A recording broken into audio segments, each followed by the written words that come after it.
What is up, guitar players? It's your main guitar instructor, Miles, and today we're going to be talking about drop D tuning. We're going to talk about how to tune to drop D and why you'd want to tune to drop D. And so anyways, let's just dive right into it.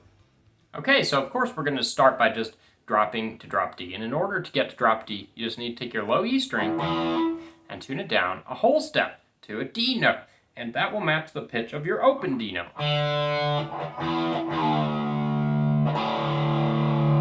And in order to get the most accurate tuning, you'll want to use a regular guitar tuner. Okay, and that's it. That's all you have to do to tune to drop D. Now let's talk about some ways that we can use drop D and why we would use drop D. So the drop D tuning is popular mostly in rock and metal guitar. It's used in other genres as well. But, for this lesson, we're focusing on its use in rock and metal guitar.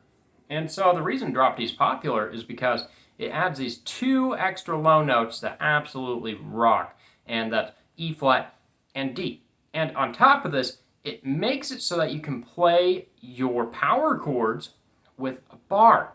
And the way it does this is when you tune to drop D, what happens is all the notes that you had on your low E are now moved up a whole step.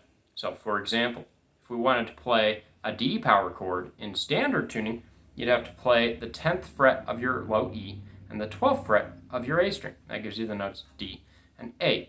But in drop D, your D note is up a whole step. And so now it's found at the 12th fret, and your A note is still at the 12th fret of the A string. And since you have that open D,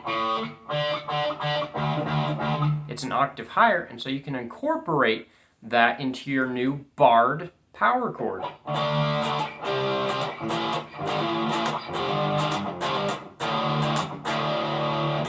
All right, so that's why we use drop D. Now let's look at some more techniques and ways to use drop D.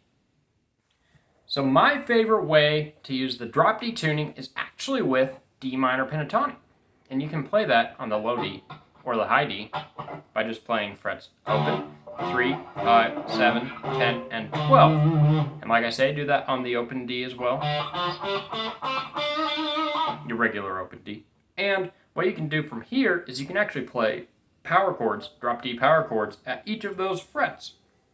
So that would give you the 3 open strings, and then frets 3, 5, 7, 10, and 12. And from there, you can just write riffs. Isn't that awesome? All right. And let's talk about some ways to come up with riff ideas. I would strongly suggest coming up with riffs by emulating the rhythms that your favorite players use, right? So, for example, some of your favorite players might write a riff in 5/4, and you can just write a riff in 5/4 as well. So you could do something like this.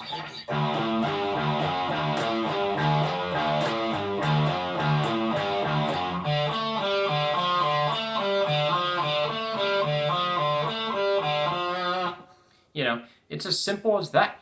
As long as you know some really simple scales and you understand the basics of power chords in drop D tuning, then you can write riffs for days. It's so cool. And all I did right there was I took the same riff that I was playing on my low D string and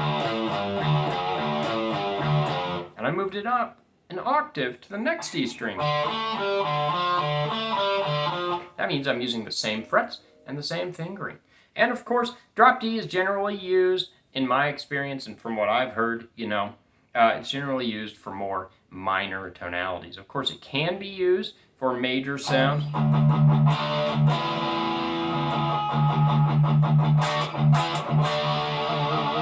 But, like I say, I think it sounds best in a minor tone.